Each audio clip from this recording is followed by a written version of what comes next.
थोड़ा सा बुद्धि लगाने वाला। ये हमने जानबूझ करके अंतिम दिवस रखा था। इसे हम अपनी न्यूनता मानते हैं कि हमारी तैयारी कम थी, इसके कारण से बहुत सारे लोग नहीं आ पाए, क्योंकि हम उन्हें फोन नहीं कर पाए। आज समस्या यह है कि व्यक्ति बिना व्यक्तिगत निमंत्रण के कोई नहीं आता, और व्यक्तिगत निमंत्रण से भी आ जाए तो उसका एहसान मान। समस्या हाल यही है। तो जो लोग आए हैं उनको आभार मानते हुए मैं आरंभ कर रहा हूं। एक मंत्र मेरे साथ साथ दोहरा लीजिए, जिनको याद है।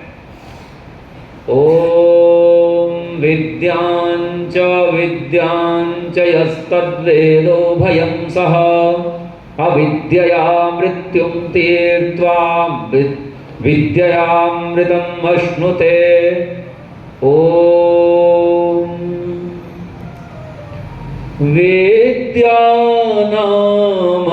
वेद्यानामनरस्य रूपमधिकम् प्रच्छन्नं गुप्तं धनम् विद्या भोगकरी यशः सुखकरी विद्या गुरूणां गुरु विद्या बन्धुजनो विदेशगमने विद्या परा देवता विद्या राजसु पूज्यते न तु धनम् विद्या विहीनः पशुः विद्या विहीनः पशुः। मुक्ति के साधन। इससे पहले ये जानना आवश्यक है कि ये मुक्ति है क्या, मुक्ति कहते किसको। दुनिया में जितने मत पंथ और संप्रदाय प्रचलित हैं, अगर आप विचार करके देखो तो उन सबका उद्देश्य क्या है। जितने विदेश से चले हुए मत पंथ हैं, धर्म तो इनको कहना उचित नहीं है, चाहे वो ईसाई हो, चाहे मुसलमान हो, चाहे यहूदी हो, चाहे कोई अन्य ये पारसी आदि हो, जितने विदेश से चले हुए धर्म हैं, अगर इनकी हम बात करें तो ये क्या लक्ष्य सौंपते हैं, जीवन का लक्ष्य, जीवन का उद्देश्य क्या सौंपते हैं ये मनुष्य को। क्यों जी, दोहरा लो मेरे साथ साथ एक बार, क्या लक्ष्य सौंपते हैं जी। इनका लक्ष्य है जन्नत, स्वर्ग या हेवन, यही लक्ष्य है ना। अच्छा, वहां होगा क्या, जन्नत में मिल क्या जाएगा जी, क्या मिलेगा।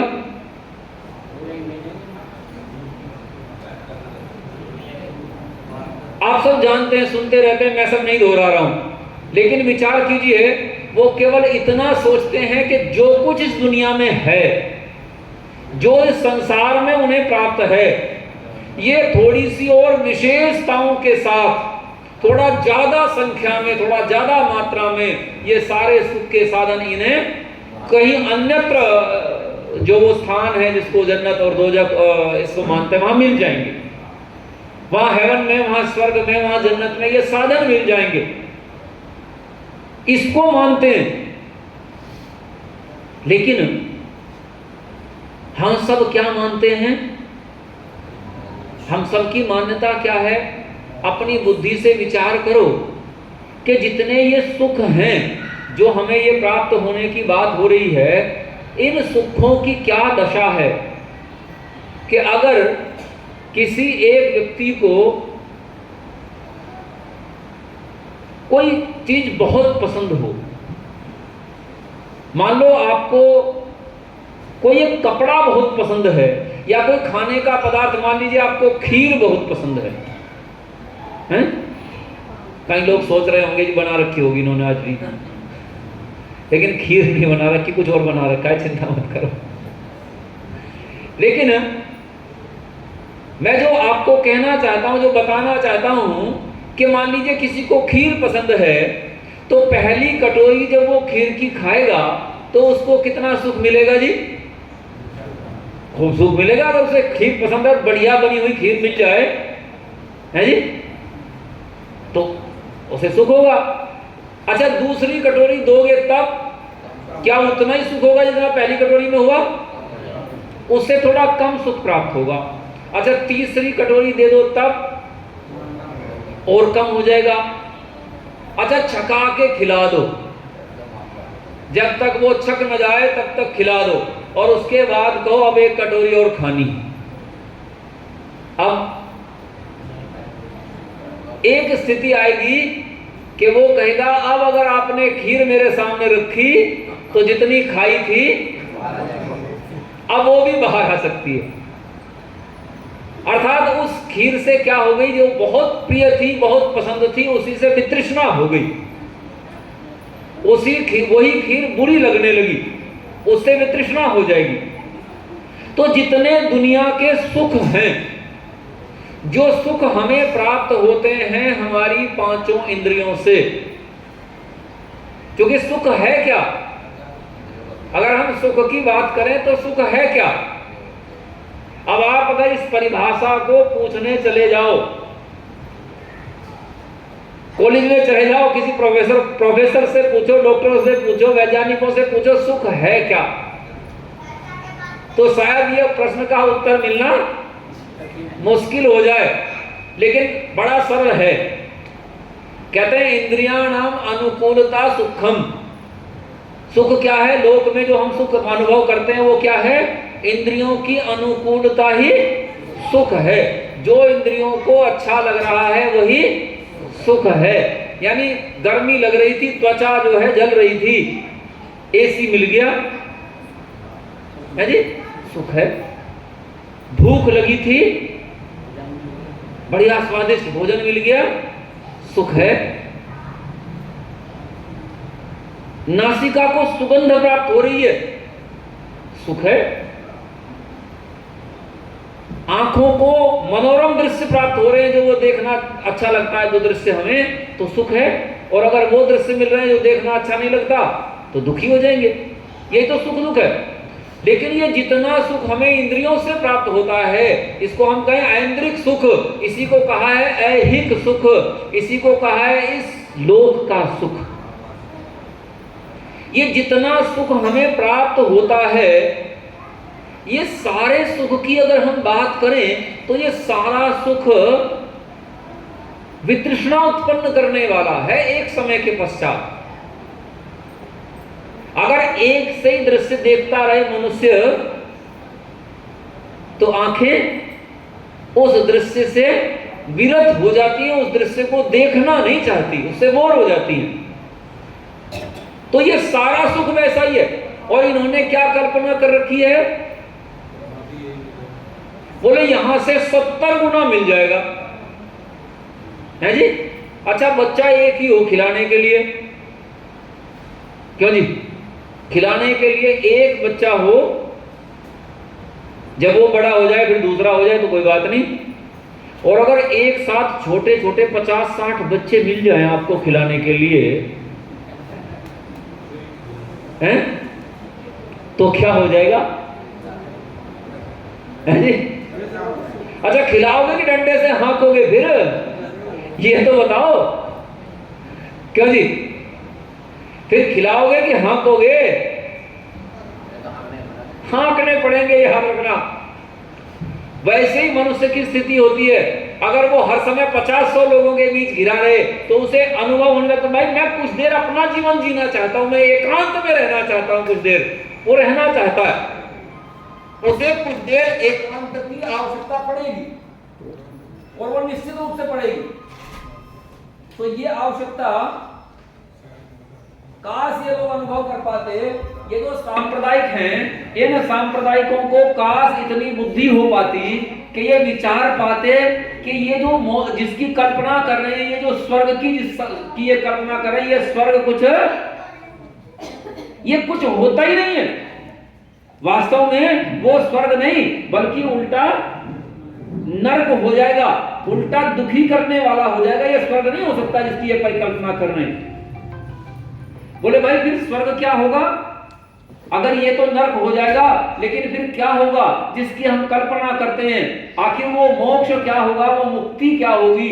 तो याद रखना, वो मुक्ति है। वो मुक्ति क्या है? कहते हैं परमात्मा के सानिध्य में सुख प्राप्त करना है। इंद्रियों का सुख नहीं प्राप्त करना है, परमात्मा का सुख प्राप्त करना है।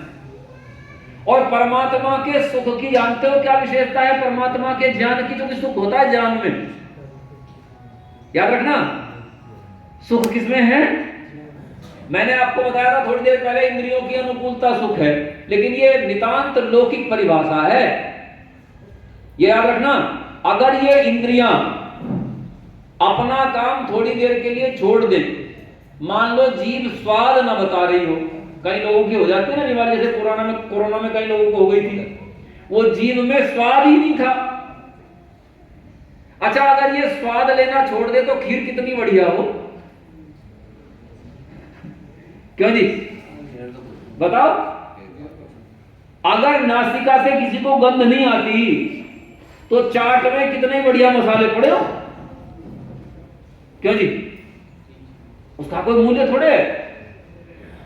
तो फिर सुख किसमें हुआ? भाई ये इंद्रियां जानकारी दे रही थी तो सुख था, हम अनुभव कर रहे थे उसे, और जब इन इंद्रियों से जानकारी नहीं मिल रही तो हम इसका सुख अनुभव नहीं कर पा रहे हैं। तो वहां जानकारी मिलेगी, परमात्मा के सानिध्य में ज्ञान मिलेगा। और परमात्मा के ज्ञान की विशेषता यह है कि वो नित्य नवीन होता रहता है, नित्य नया नया ज्ञान होता रहता है, इसलिए उसमें मनुष्य बोर नहीं हो सकता। अच्छा सोचो, अगर आपको कोई मंगल ग्रह घूमने भेज दे तो कितना समय लग सकता है जी? पूरा मंगल ग्रह देख के आना, भूख की, प्यास की, नींद की चिंता ही नहीं है, क्योंकि किसके सानिध्य में हो? परमात्मा के सानिध्य में हो। वहां शरीर लिए थोड़ा बैठे हो, परमात्मा के सानिध्य में हो, तो ना वहां भूख की समस्या है, ना वहां प्यास की समस्या है, ना वहां शराब की इच्छा है, ना वहां परिवार की इच्छा है, ना वाहन की आवश्यकता है, कुछ आवश्यकता ही नहीं है। हाँ, ज्ञान नित्य नवीन प्राप्त हो रहा है, नित्य नया नया ज्ञान प्राप्त हो रहा है, तो वो जो सुख मिलेगा। अब सोचो, ये मंगल ही मंगल ग्रह थोड़े है, अरे इतनी नई नई सृष्टियां हैं, अलग अलग इतनी आकाश गंगाएं हैं, उन आकाश गंगाओं में कितने लोकांतर हैं। सबको घूमते रहो, नित्य नवीन नवीन ज्ञान की प्राप्ति करते रहो। और जानते हो गाइड कौन हो? वो ज्ञान देने वाला और बताने वाला कौन हो? वो हो जिसने वो वस्तुएं, जिसने वो पदार्थ बनाए हैं। अगर वो हो तो बताओ ज्ञान कैसा मिलेगा? है जी, फर्स्ट हैंड नॉलेज मिलेगी ना, क्यों जी? अभी तक जो हमें ज्ञान प्राप्त होता है वो फर्स्ट हैंड नॉलेज नहीं होती, वो तो थर्ड फोर्थ हैंड नॉलेज होती है। वो नॉलेज हमें प्राप्त होती है जो पता नहीं बनाया था किसने, उसके बाद उस पर विचार किसी और ने किया, उसके विचार करने के बाद प्रैक्टिकल किसी और ने किया, और हमें नॉलेज कोई और दे रहा है। तो ये जो ज्ञान हमें प्राप्त होता है ये प्रैक्टिकल नहीं हो, ये फर्स्ट हैंड नहीं होता, ये तो पता नहीं कितने पलटे लगने के बाद हमारे पास तक पहुंचता है। तो पता नहीं कितना ठीक पहुंचता है, पता नहीं कितना गलत पहुंचता है। लेकिन मुक्ति में, मोक्ष में जो सुख प्राप्त होगा, वो सुख कौन सा प्राप्त होगा? फर्स्ट हैंड नॉलेज, सीधे परमात्मा से, सीधे उससे जिसने सृष्टि बनाई, सीधे उसी के सानिध्य में रहने को मिलेगा। और वो मुक्ति कितने समय तक रहेगी? कहते हैं 36,000 बार सृष्टि बने और बिगड़े। इतने लंबे काल तक एक बार मोक्ष प्राप्त होने के बाद परमात्मा का सानिध्य प्राप्त हो जाए। इतने लंबे काल तक परमात्मा का सानिध्य प्राप्त होता है। एक बार में सृष्टि 4 अरब 32 करोड़ वर्ष तक बनी रहती है जब बन गई थी, और उतने ही समय तक बिगड़ी रहती है। 4 अरब 32 करोड़ वर्ष तक ही बनी रहती है, उतने समय तक बिगड़ी रहती है। तो 8 अरब 64 करोड़ वर्ष एक सृष्टि के हो गए। इसे 36,000 से गुणा कर लेना, जो संख्या आए अपना हिसाब किताब लगा लीजिए, ठीक है। उतने समय तक मोक्ष का आनंद प्राप्त होगा परमात्मा के सानिध्य में। यह है जन्नत के, तो सोचने वाले का बाप दादा इसकी परिकल्पना नहीं कर सकता भाई, वो उनकी बुद्धि वहां जाती नहीं है। इसलिए हम तो कहते हैं कि भाई जहां से आपका धर्म ज्ञान समाप्त हो जाता है उसके तो कई हजारों किलोमीटर आगे से हमारा शुरू होता है। याद रखना, इस पर आप गर्व कर सकते हो, क्योंकि ये सत्य सिद्धांत है। ये सिद्धांत बुद्धिपूर्वक तर्कपूर्वक बने हुए सिद्धांत हैं। ये वैसे सिद्धांत नहीं कि किसी ने ऐसे ही गढ़ दिए, किसी अनपढ़ व्यक्ति ने, किसी ऐसे अजानी व्यक्ति ने गढ़ दिए। ऐसे सिद्धांत नहीं है ये सिद्धांत अकाट्य है, ये सनातन सिद्धांत है। और सनातन है वही जो अकाट्य है। जो काट्य है, जो कटने वाला है, वो सनातन हो ही नहीं सकता, वो तो कट जाएगा, वो कहेगा सनातन। यही सनातन सिद्धांत है। इस सनातन सिद्धांत में जो मुक्ति है, वो मुक्ति पानी किससे है जी? ज्ञान तो मुक्ति है, ज्ञान तो सुख है, तो दुख किस में होगा? अज्ञान में, अविद्या में। तो किससे मुक्ति पानी है जी? अविद्या से। ज्ञान प्राप्त करना है परमात्मा के सानिध्य में, और छूटना किससे है? अविद्या से छूटना, अविद्या से मुक्ति पानी, अज्ञान से मुक्ति पानी है। तो कहते हैं इस मुक्ति के साधन क्या हैं, कैसे पाई जाए। अब हम अपने मुख्य विषय पर आए। अभी तक भूमिका, अब हम मुख्य विषय की ओर बढ़ते हैं। जितना समय है, थोड़ा बहुत ज्यादा भी ले लेंगे तो कोई बात नहीं, आज अंतिम है। तो धैर्यपूर्वक बैठे रहें। सब व्यवस्थाएं, हाँ, अगर बैठने में किसी को समस्या है तो कुर्सी ले सकते हैं। तो जो मुक्ति के साधन क्या हैं, कैसे मुक्ति को प्राप्त किया जाए, कैसे मुक्ति को प्राप्त किया जाए, उसके साधन क्या हैं। तो उसमें से सबसे पहला साधन सुनो, प्राथमिक। ये प्राथमिक साधन है, सबसे छोटा साधन है, लेकिन सबसे लंबे समय तक इसी का उपयोग करना है। वो है धर्माचरण। क्या है? दोहराते रहोगे तो शायद कुछ याद भी हो जाएंगे, बाद में काम आते रहेंगे। क्या है? धर्माचरण। अब धर्म क्या है ये आज नहीं बताऊंगा, क्योंकि बताऊंगा तो फिर ये रह जाएगा, फिर और कुछ होगा ही नहीं। तो धर्माचरण है, बस धर्माचरण का थोड़ा लक्षण कह देता हूं। धर्माचरण अर्थात जो सत्य भाषण आदि जो कर्तव्य कर्म हैं, उन कर्तव्य कर्मों का आचरण, या कहिए कि वेदानुकूल आचरण, जैसा जैसा वेद ने कहा वैसा वैसा आचरण करना, इसका नाम धर्माचरण है। तो ये धर्माचरण मुक्ति का प्राथमिक साधन है।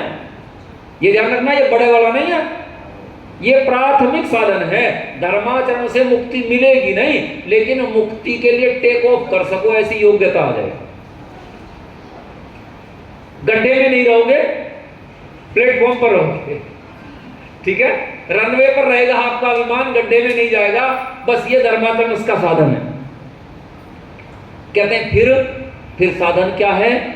बोले साधन तो है सत्पुरुषों का संग करो, ये साधन है, इससे बड़ा।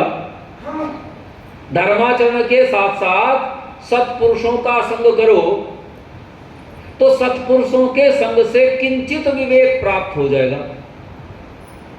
को कितना विवेक प्राप्त हो जाएगा? ये ध्यान रखना, थोड़ा सा विवेक प्राप्त हो जाएगा, ज्यादा नहीं होने वाला है।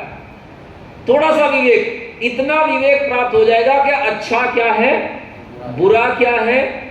दिखने लगेगा, आंखें खुल जाएंगी। कितना प्राप्त हो जाएगा?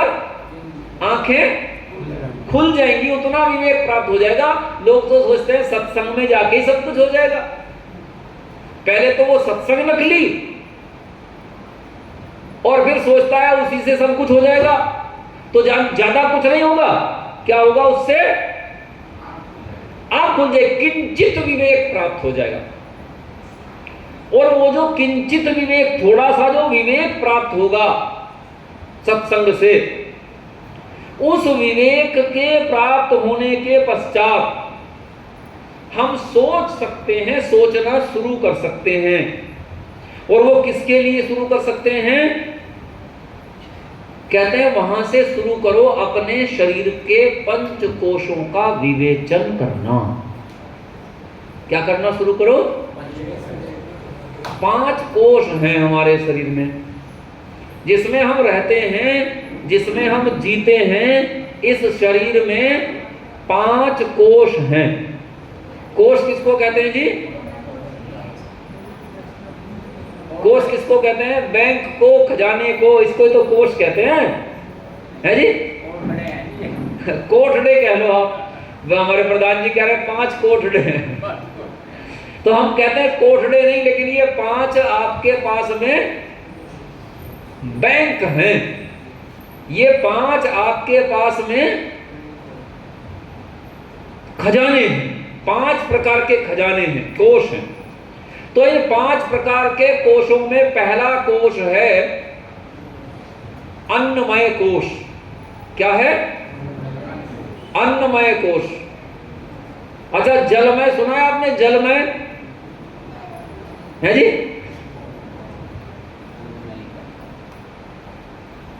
आपने सुना होगा ना, पहले वो खरीदते थे ना गाड़ी, बुग्गी, बोले मैं टायरों के, मैं जोड़े के, मैं का अर्थ सहित, अर्थात जो अन्न के सहित बना हुआ है, जिसका प्रमुख साधन अन्न है, जो अन्न से बना हुआ है, वो जो खजाना है उसका नाम अन्नमय कोश है। और वो कौन सा खजाना है? ये जो शरीर दिखता है ना, है जी, ये जो स्थूल काय है, ये क्या है? इसमें मुख्य साधन क्या है? अन्न। इसी से तो बना है। मां ने अन्न नहीं खाया होता तो भी नहीं बनता। आप अब छोड़ दो तो घटने लगता है, घटने लगता है ना। तो इसका मुख्य साधन क्या है? अन्न है। तो ये अन्नमय कोश, ठीक है। इस अन्नमय कोश का विवेचन करो। क्या करो? विवेचन करो। अच्छा, विवेचन क्या होता है जी? विचारना इस पर।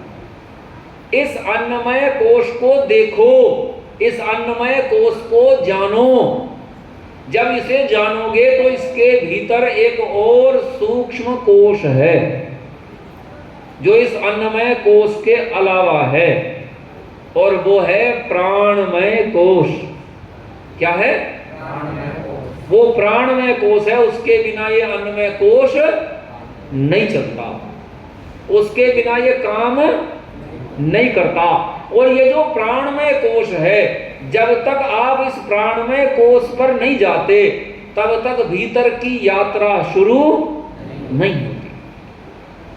यानी प्राणमय कोश, या कहिए कि प्राणों से बनी हुई जो नौका है, जो गाड़ी है, जो साधन है, वो उसी में वो सामर्थ्य है कि वो आपको भीतर की यात्रा करवा सके। तो जैसे ही आप प्राणमय कोश पर जाते हो तो भीतर की यात्रा शुरू होती है। और वो कब शुरू होगी? जब प्राणमय कोश पर किंचित अधिकार आने लगेगा। तो पहला अन्नमय कोश था और दूसरा प्राणमय कोश। पहला अन्न से बना था, दूसरा प्राण से। तो ये प्राणमय कोश है दूसरा। अब ये जो प्राणमय कोश है, वो आपके भीतर प्राण हैं। कितने प्राण हैं भीतर? कहते हैं 5 प्राण हैं और 5 उप प्राण हैं। 5 मुख्य प्राण हैं और 5 उप प्राण हैं। इन्हें ऐसे भी कहते हैं 5 महाप्राण हैं और 5 उप प्राण हैं, ऐसे भी कहते हैं। तो ये जो 10 प्राण हैं, 10 प्राण मिलकर के बनाते हैं प्राणमय कोश। इन प्राणमय कोश का भी क्या करो, विवेचन करो। जब इसका विवेचन करोगे तो इसका विवेचन करने पर आपको अगला कोश प्राप्त होने लगेगा, अगला कोश दिखाई देगा। आजकल आपने कहानियां वानियां सुनते नहीं हैं, कम सुनते हैं। पहले कहानी सुनते थे, हैं? पहले कहानी सुनते थे तो जानते हो क्या था उस कहानी में, क्या होता था? उस कहानी में होता था, बोले भाई भेज दिया किसी को लक्ष्य प्राप्त करके, बोले 7 सवाल हल करके लाने हैं तो राजकुमारी की जान बच जाएगी। 7 सवाल हल कर रहे हैं? बोले पहला सवाल मैं बता दे रहा हूं, दूसरा तब मिलेगा जब पहले का हल ढूंढ लेगा तो दूसरा मिल जाएगा। जहां पहले का हल मिलेगा वहीं दूसरे का सवाल मिलेगा। तो यहां भी मामला ऐसा ही है, जहां पहले को प्राप्त कर लोगे तो दूसरा मिलेगा। अन्नमय कोश को जाना तो प्राणमय कोश मिल गया, प्राणमय कोश को जाना तो मनोमय कोश मिल गया। कौन सा मिल गया? मनोमय कोश मिल गया। अब ये जो मनोमय कोश मिल गया ये अत्यंत सूक्ष्म है, और ये इतना सूक्ष्म है कि वहां से आपको मन कैसे कैसे काम करता है, आपको उसके साधन मिलने लग गए। आपको मिलने लग गया मन की सूक्ष्मता और उसके आसपास के तत्वों को जानने का साधन, वहां आपको मिलने लगेगा। और जब आप उस कोश को जानोगे,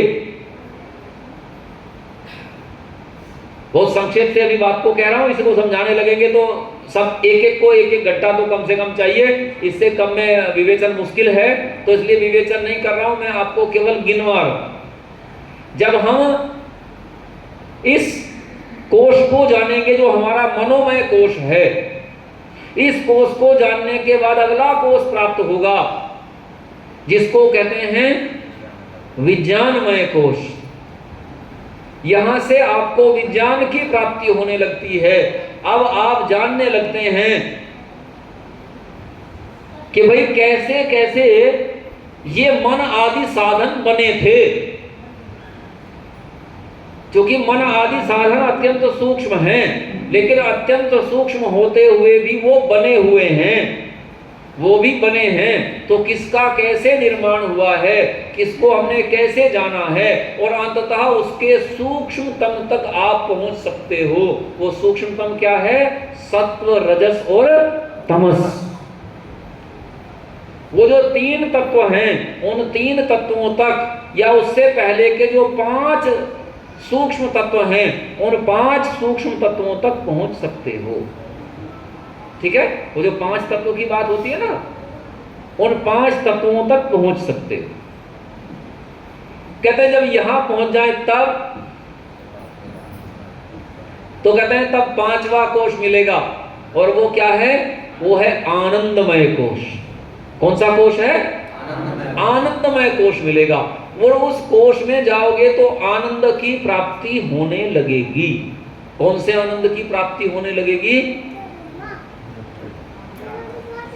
जो ज्ञान वाला आनंद है, जो परमपिता परमात्मा का आनंद है, या उसके आसपास का आनंद है। ठीक है? वो विशुद्ध ना कहकर के हम कहेंगे कि मिला जुला कुछ इधर का कुछ उधर का, ये आपको प्राप्ति वहां होने लगेगी। जब इस पर अधिकार हो जाएगा, पूरा अधिकार, जब इस कोश को विजय कर लोगे तो परमात्मा का विशुद्ध ज्ञान आपको मिलता रहेगा। वहां से आपको वो विशुद्ध ज्ञान की प्राप्ति, विशुद्ध सुख की प्राप्ति होगी। यह क्रम है मुक्ति को प्राप्त करने का। लेकिन इसको प्राप्त करने के लिए क्या करना पड़ेगा? क्यों जी? अब इसको प्राप्त करें तो उसके लिए क्या करना पड़ेगा? कहते अभी और विवेचन करना पड़ेगा। क्या करना पड़ेगा विवेचन? कहते 3 अवस्थाओं का विवेचन करना पड़ेगा। 3 अवस्थाएं। और वो 3 अवस्थाएं कौन सी है? कहते हैं जागृत, स्वप्न और सुसुप्ति। क्या है? जागृत, स्वप्न और सुसुप्ति। जब आप उपनिषद में जाते हैं तो उपनिषद में जाओगे तो उपनिषद आपको बताएंगी कि दो, जो कहते हैं यत् पिंडे तत् ब्रह्मांडे, कहते हैं जो कुछ पिंड में है वही ब्रह्मांड में है, जो शरीर में पाते हो वही ब्रह्मांड में पाते हो। इसका अर्थ है ये तीन अवस्थाएं हमारे शरीर में भी हैं और ये तीन अवस्थाएं ब्रह्मांड में भी। तीनों अवस्थाओं का ब्रह्मांड में भी विवेचन करो और तीनों अवस्थाओं का पिंड में भी विवेचन करो, बुद्धि खुलेगी। क्या होगा? अरे भाई कुछ बड़ा प्राप्त करना है तो बर्तन बड़ा चाहिए, क्यों जी? कुछ सूक्ष्म वस्तु उठानी है तो साधन सूक्ष्म चाहिए, क्यों जी? स्थूल साधन से सूक्ष्म वस्तु नहीं उठाई जा सकती ना, या उठा सकते हैं? नहीं उठ सकती। वास्तव में जैसा साधन चाहिए, जैसी वस्तु उठानी है वैसा ही साधन चाहिए आप। यानी बारीक चीज का ऑपरेशन करना है तो आपको बारीक धार वाले औजार चाहिए, बहुत बारीक धार चाहिए, और उसे देखने का साधन भी वैसा ही चाहिए, तब आप प्राप्त कर सकते हो। तो उसको प्राप्त करने के लिए जरूरी है क्या करो? तीनों अवस्थाओं का विवेचन करो। कहां? ब्रह्मांड में और पिंड में, दोनों चीजों में। ब्रह्मांड में भी विवेचना कीजिए और उसकी पिंड में भी विवेचना कीजिए। कहते हैं जब ब्रह्मांड और पिंड में विवेचना होगी तब क्या होगा? कहते हैं फिर आपको एक काम दे देंगे, और वो काम क्या है? कहते हैं अब विवेचना करो, क्योंकि बुद्धि आ गई है, सामर्थ्य बढ़ गया है, तो सामर्थ्य बढ़ गया तो अब शरीर की विवेचना करो। कहते शरीर की तो पहले ही कर ली थी ना, पहले और तरह की बताई थी, अब और तरह की विवेचना। कैसी विवेचना करेंगे? एक तो ये स्थूल शरीर जिसमें अन्नमय कोश है, प्राणमय कोश है, मनोमय कोश है, ये तो हम जान ही रहे थे। इस स्थूल की विवेचना करनी, लेकिन इस स्थूल शरीर को जो चलाता है, जो इसके पीछे है, जिसके कारण से स्थूल शरीर चलता है, वो है सूक्ष्म शरीर। कौन सा शरीर है? अच्छा, हम जब माता के गर्भ में आए थे तो स्थूल शरीर लेके थोड़ा आए थे, है जी? हम तो सूक्ष्म शरीर लेकर के आए थे। और हमने 9 महीने क्या किया गर्भ में? परमात्मा ने हमारे सूक्ष्म शरीर के इस स्थूल शरीर के साथ कनेक्शन किए हैं, ये याद रखना। मैं बड़ी आसानी से बता रहा हूं इस बात को, जिससे आसानी से समझ में आए। वास्तव में कनेक्शन हो जाते हैं, जब तक इसके कनेक्शन नहीं होते ना, 4 महीने का 5 महीने का बालक गर्भ में हो जाता तो कनेक्शन हो जाते हैं। 4 महीने के बाद हाथ पांव चलने लगते हैं, माता को अनुभव होने लगता है कि हाथ पांव चला रहा है बालक। उसके जैसे जैसे कनेक्शन होते जाते हैं वैसे वैसे अंग प्रत्यंग चलते जाते हैं। अच्छा, कनेक्शन तो कर दिए थे, लेकिन अधिकार हुआ जन्म होने के बाद। ये याद रखना, थोड़ा थोड़ा जितने उसने वहां चला लिए थे उतना तो अंदर ही हो गया था अधिकार, ठीक है? और शेष हुआ बाहर, गर्भ से बाहर जब वो आया तब उसका अधिकार हुआ। क्यों? गर्दन उठाता था, है जी? उठती थोड़े थी, है जी? हाथ पांव तो चल जाते थे, लेकिन छोटा था तब गर्दन, सिर बहुत भारी था, गर्दन में दमी नहीं था उतना, है? लेकिन फिर एक्सरसाइज की खूब दबा के की थी, नहीं सबने कर रखी है, तो आप सबने भी किया, मैंने भी किया, सब बच्चों को देख सकते हो करते हुए।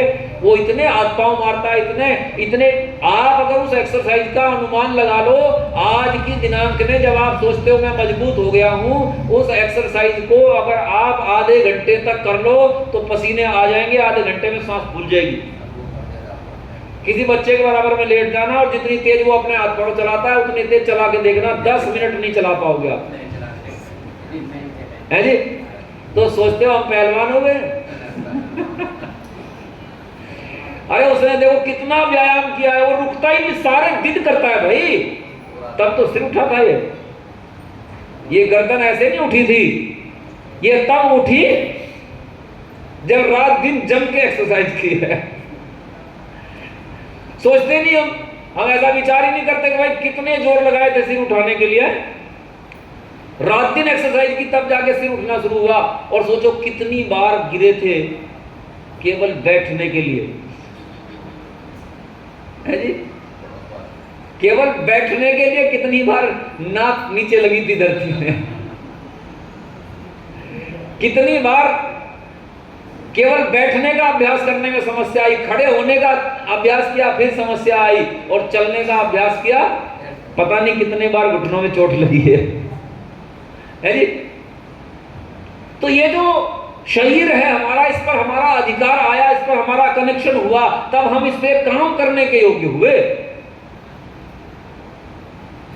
जिन्होंने आरोग्य से रत्नमाला पढ़ी और वहां जन्म की परिभाषा पढ़ी हो, तो वहां ऋषिदयानंद ने एक शब्द लिखा है, कहते हैं जब जन्म लेकर कर्म करने में समर्थ होता है, जब उत्पन्न होकर कर्म करने में समर्थ होता है, तब उसको जन्म कहते हैं। अर्थात ऐसा बालक जो हाथ पांव नहीं चलाता, अगर ऐसा पैदा हो गया तो ये जन्म नहीं हुआ। जन्म वो हुआ कि जो बालक गर्भ से उत्पन्न हुआ और हाथ पैर पर सिर पर उसका अधिकार है, तो समझो ये जो हाथ पांव के ऊपर उसका अधिकार होकर के पैदा हुआ है, ये कर्म करने में समर्थ होकर पैदा हुआ, ये करेगा, इसमें समर्थ है, इसे जन्म कहते हैं। तो वो समीक्षा भी करनी चाहिए, विचार करना चाहिए। तो कहते हैं इस शरीर का विवेचन करो, इसके पीछे के सूक्ष्म शरीर का विवेचन करो, और कहते हैं उस सूक्ष्म शरीर के अतिरिक्त एक तीसरा शरीर है, और वो तीसरा शरीर है जिसको कहते हैं, जिसका नाम है कारण शरीर। और वो कारण शरीर कहते हैं हम सबका एक ही है, और वो है प्रकृति, जिसमें जब ये सृष्टि बिगड़ जाती है ना, जब प्रलय हो जाती है, तो प्रलय के बाद जिसमें हम लोग पड़े रहते हैं, तो जिसमें हम सुसुप्त होकर के सुषुप्ति अवस्था में पड़े रहते हैं, वो शरीर जो सबका एक ही है, उसका नाम है प्रकृति, उसी का नाम है कारण शरीर। कहते हैं अब इन तीनों शरीरों का विवेचन करो क्रमशः। इनका विवेचन करने का साधन क्या है, कहाँ कर पाओगे, वो बताऊंगा बाद में। पहले कुछ और अनुबंध हैं, क्योंकि हमने पहला अनुबंध प्राप्त किया था विवेक। 4 अनुबंध हैं। अनुबंध है शर्त। अनुबंध किसको कहते हैं? शर्त को। मुक्ति प्राप्त करने के लिए 4 शर्त हैं। पहली शर्त है विवेक, ठीक है जी। अब दूसरी शर्त है वैराग्य। तो ये वैराग्य कब प्राप्त होगा? कहते हैं जब इतना काम कर लोगे जितना मैंने अब तक बताया है, यहां से वैराग्य आएगा। जब इतना विवेचन करोगे, इतनी जानकारियां लोगे, इतनी जानकारियां लेकर इतना विश्वास आपको हो जाए कि ऐसे ऐसी ये चीजें हैं, तब आपको आता है वैराग्य।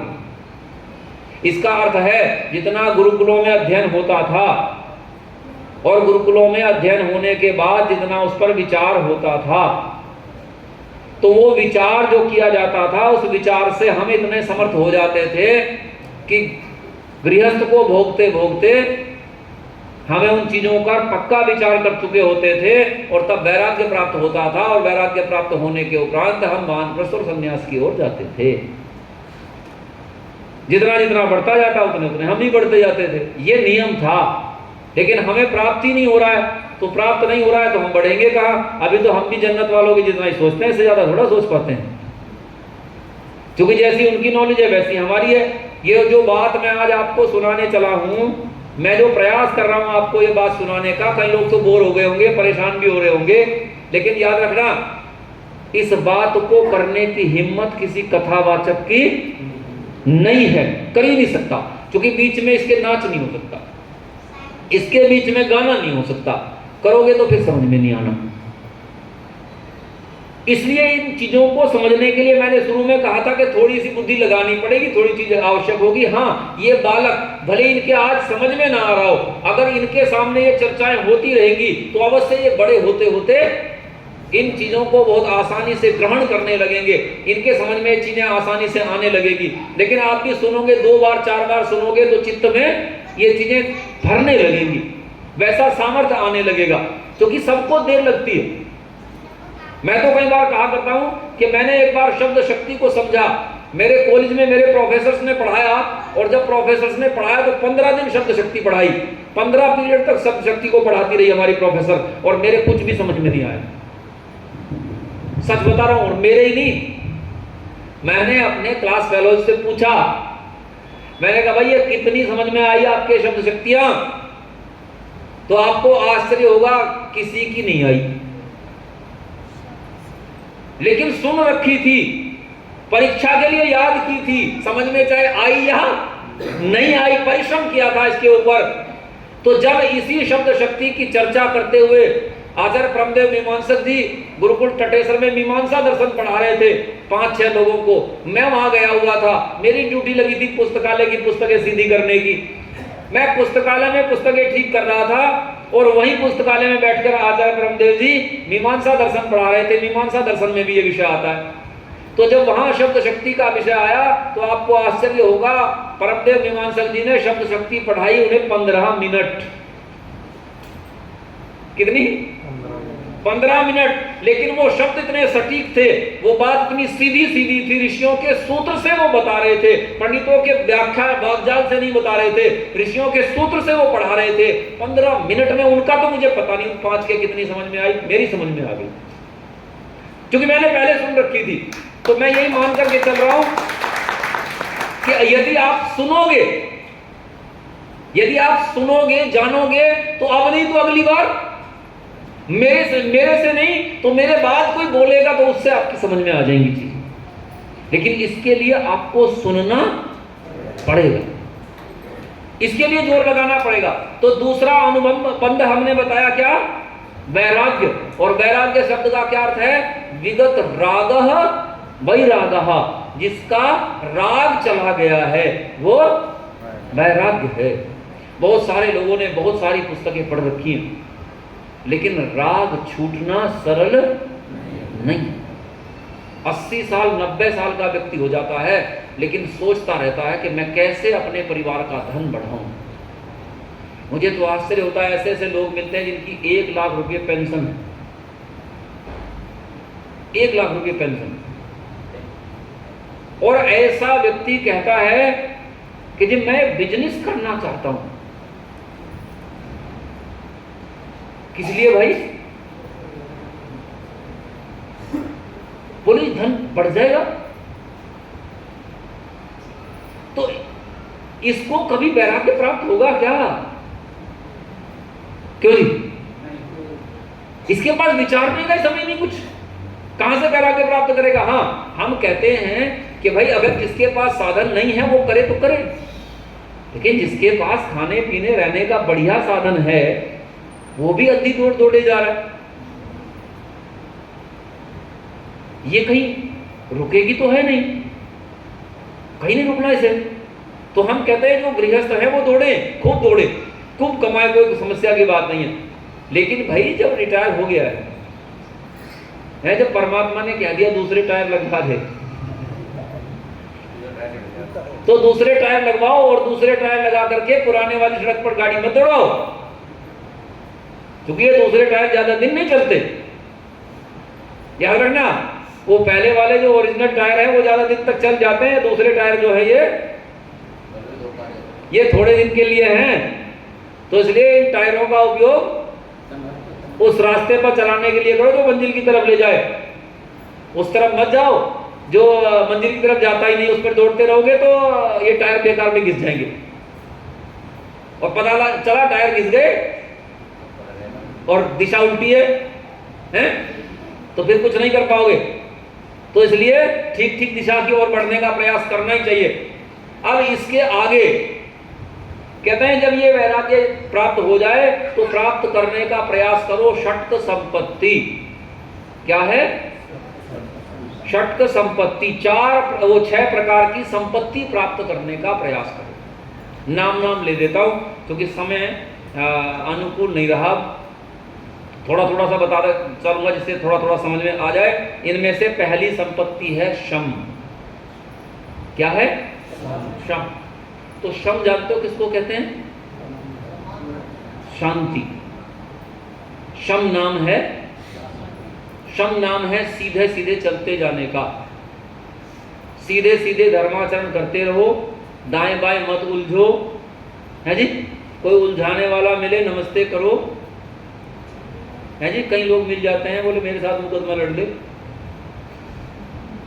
मिलते ऐसे सीधे सीधे थोड़ा कहते हैं, कहते नहीं है, सीधे सीधे थोड़ा कहते हैं, उलझा देंगे मुकदमे में आपको। कहते हैं भाई मेरे साथ लड़ ले मुकदमा, क्योंकि उनसे आता है मुकदमा लड़ना। सारी जिंदगी के लिए आपको उलझा के रखेंगे किसी न किसी काम में। तो ऐसे जो मिल जाएं उनसे क्या कहो? नमस्ते नमस्ते। बोले भाई मुझे आगे जाने दे, हैं? वो बाण कवि कह गए